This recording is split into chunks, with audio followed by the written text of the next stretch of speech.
Hello, welcome to my channel. I'm Tiffany, retired librarian and homeschool mom. If this video looks a little different, I am using a new camera. Mainly because the camera on my laptop decided to go kaput and for some reason stopped working. So I had to buy a new one. So I have a webcam here. It looks kind of like it has its own light. I don't know. It may be a better camera. I'm not sure. I needed a new camera to get work done.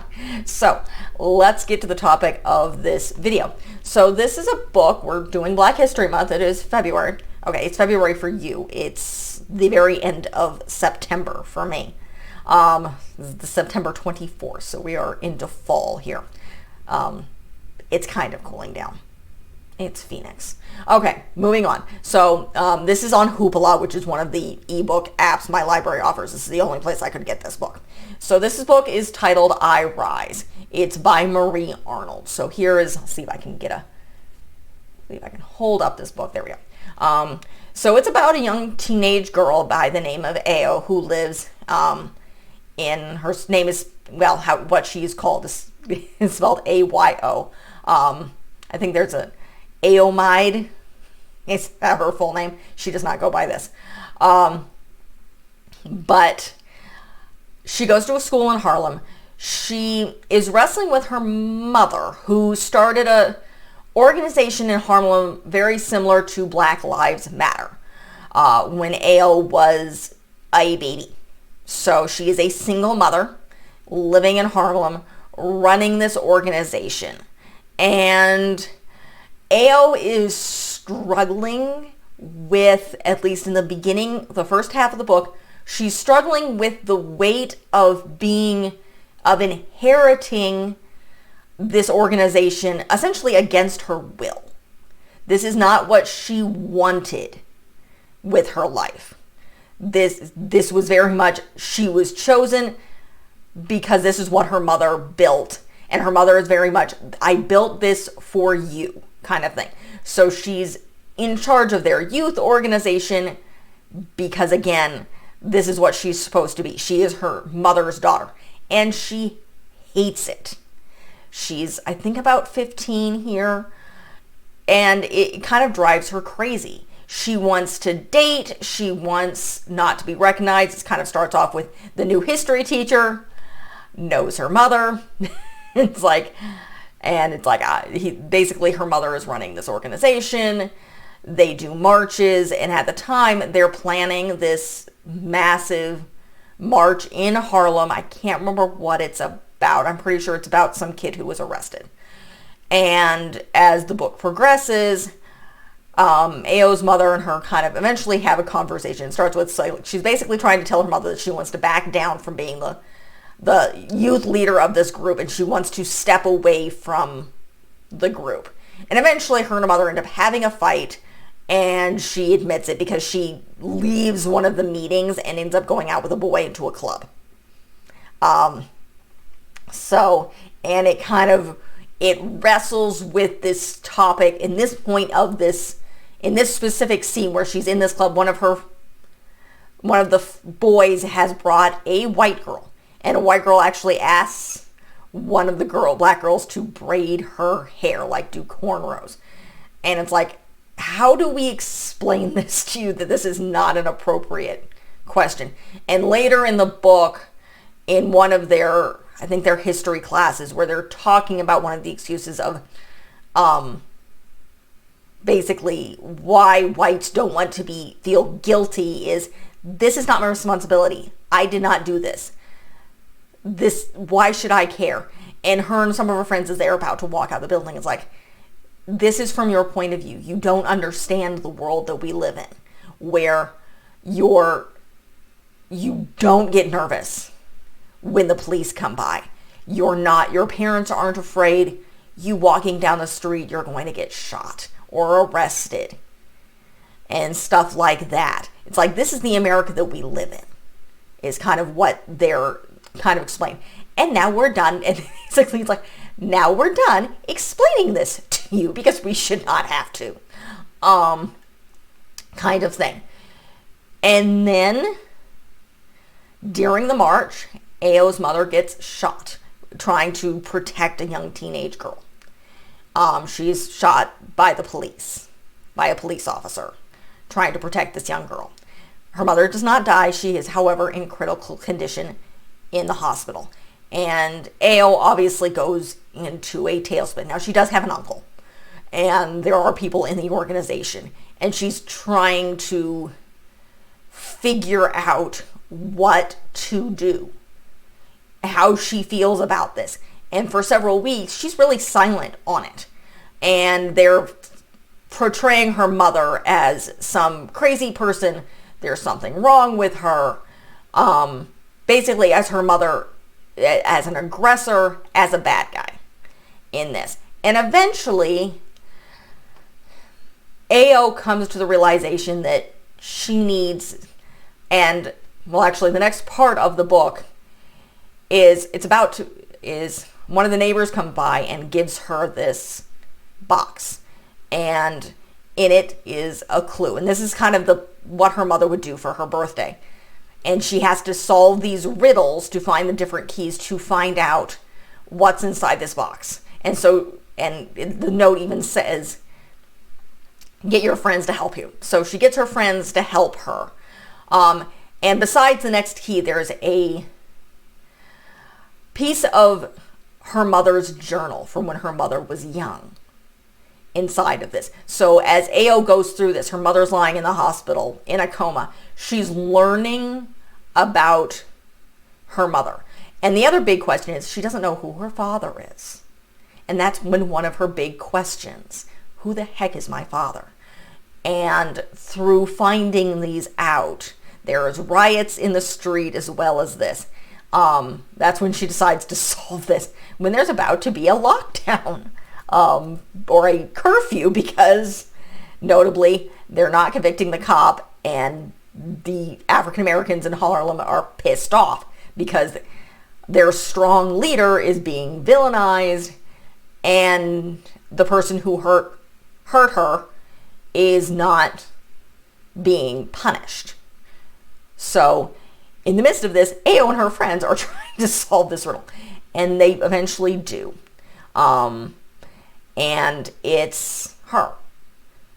The reason her mother started the organization, as she's always said, is her daughter.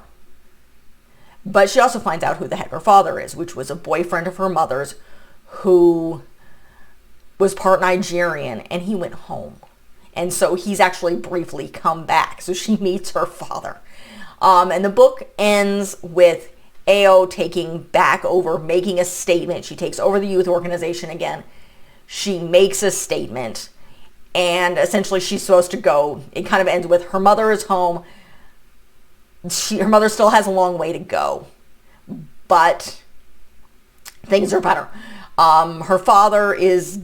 she has a relationship with her father. He's still living in Nigeria, but he's going to spend more time in the United States getting to know Ao. He wanted to originally move back to the US, but Ao's like, no, you're happy in Nigeria. Spend time with me, but you're happier in Nigeria. That's where you went. And you went there for a reason, because you were miserable here. But she's supposed to go on this trip with her uncle and her friends, and a young girl is shot. And her boyfriend, basically when she says she can't go, it's like, what happened to you? She's like, my mother got shot in the head, essentially. It's, my mother nearly died, and now she awakens to being more like her mother has become. Because some of the diary entries that she's gotten from her mother, opened her eyes to her own mother's kind of struggle, which of course was probably her mother's point. So it's a really interesting book. It's definitely a teen book. I, as a white person, obviously cannot understand by any stretch of the imagination what it's like to be an African American, let alone in New York City or Harlem. The closest places I've been to New York City is a brief visit to a cemetery in Buffalo, when my husband and I were part of our honeymoon in Niagara Falls, because he was playing a Scrabble tournament nearly 6 years ago. So That is the closest place I've been to New York. New York City. As opposed to, yes, Buffalo is in fact New York State. But I'm also very, very white and very privileged. So I cannot even imagine what it's like. But this is still a really, really great book. It's a great way to, even for any teenager or any adult, and yes, this is definitely teen. I would not necessarily recommend just because of the topics. Maybe no more than about 10 or 11, just because some of the stuff that is talked about. And I'm not sure, I mean, obviously I cannot speak for people of color. Not one, so can't speak for them. But as someone reviewing children's book, this is definitely a teen book. Definitely, depending on reading level, the youngest I would go would maybe be 10. But that would be at a 10-year-old with an advanced reading level. It's not just topic, it's the length of the book, which I obviously, according to this thing, it's 225 pages. So it's a decently long chapter book with some really strong things. And again, it's targeted at teens. The main character is a 15-year-old, or I think she's 14 going on 15. So that's the target audience of this book, is teenagers. And as an adult, even as a non-person of color, I am a British, German, Swede. You want to know my geologic background here. Very, very white. I found it an amazing read. So it's a fantastic read for pretty much anybody to learn, particularly people like me and teenagers who are not of color, to kind of get a window into the world that people of color do, at least in this specific community, live in, and how they think about non-people of color, one, asking weird questions, and two, trying to emulate their culture, which, you know, is stupid. We have our own culture. If you want to emulate the Vikings, emulate the Vikings. Yes, my hair is frequently, if you see some of my videos where I shoot during the day, my braided hair, which would normally, yes, this would be a Viking hairstyle. It's also periodically pinned up, which is, again, those are braids for my type of people. I'm never going to do cornrows because, one, pain in the butt. Two, not my culture. Not mine.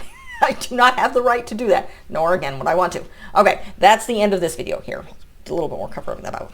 And yes, that hurt my hands because my tablet is large. I don't want to cover the book. Again, the book is I Rise by Marie Arnold. I will link, as I usually do with most of my videos, the author's website, if I can, in the description. So if you like this book, I do have done other Black History Month. You can check my African American culture playlist. It is not the last one. Of course, I do this every February. I do books like this. I've done the color purple before, as well as some more advanced books. I also do children's books. In fact, no, I return that. I'll do children's picture books as well, and there's some of those mixed in here. So if you like what you see, be sure to like and subscribe. Again, I'm covering Black History Month. Now I'll be covering Women's History Month in March, covering the Titanic in April. I'm doing more Asian History Month in May, focusing on Angel Island. I'm covering Ellis Island stuff in June. Then I believe, and I'm not sure about this, I think July and August, it's either one of them. It's going to be food and women inventors. I'm doing a deep dive into Beauty and the Beast in September. I'm doing space in October because I ran out of spooky stuff. We'll see if we can get back into spooky stuff at some point. I'm doing the Hindu Festival of Diwali in November. I ran out of Native American stuff. There's not a lot there, so we're going to do something else. And then I'm doing mysteries in December. You can also check out my January playlist. I also, if you're new to my channel, I do book series. I've started this is my second year doing a book series alongside my theme months. So I've covered the Catherine Lasky's Bears of the Ice, which is an extension of me doing the Guardians of Ga'Hoole and the Wolves of Beyond, which I did in 2023. After that, I did a brief overview of Animorphs, as much as I could. They're very formulaic. Anne of Green Gables is either playing or incoming. We're doing Boxcar Children after that, and I'm doing Wings of Fire. So that is what's to come. So again, like and subscribe, leave a positive comment. If you have one, please ignore the cat. Here. Or not ignore the cat. That's Kendra. She's 14. And now messing with my hair. Down, fluff ball. Okay, so thank you.